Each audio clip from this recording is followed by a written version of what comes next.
नमस्कार विद्यार्थ्यांनो, परीक्षेच्या आदल्या दिवशी अनेक विद्यार्थी घाई गडबडीने अभ्यास करतात आणि त्यामुळे काही महत्त्वाचे मुद्द्यांमध्ये चुका करतात। या चुका टाळण्यासाठी परीक्षेत आधी आत्मविश्वासाने पेपर लिहिणे गरजेचे आहे। त्यामुळे परीक्षेच्या आदल्या दिवशी या 5 चुका करू नका। पहिली आहे का ज्या ठिकाणी या 5 चुका करायच्या नाही। कोणत्या करायच्या नाही का आधी शिकवलेले धडे पुन्हा वाचा। या ठिकाणी सांगितलं गेलेलं आहे महत्त्वाच्या मुद्द्यांना रिव्हिजन करा।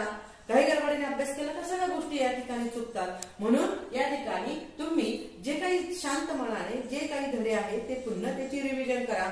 आणि दुसरा मुद्दा सांगितलाय रात्रभर जागू नका, पुरेशी झोप घ्या। हा दुसरा महत्त्वाचा मुद्दा सांगितलेला आहे। तिसरं घाईघाईने अभ्यास करू नका, शांतपणे अभ्यास करा। हा एक महत्त्वाचा मुद्दा आहे। चौथा मुद्दा सांगितलाय मोबाईलवर वेळ वायाला घालवू नका। आणि 5वा सांगितलेला आहे ताणतणाव या ठिकाणी येऊन देऊ नका आणि आत्मविश्वास ठेवा।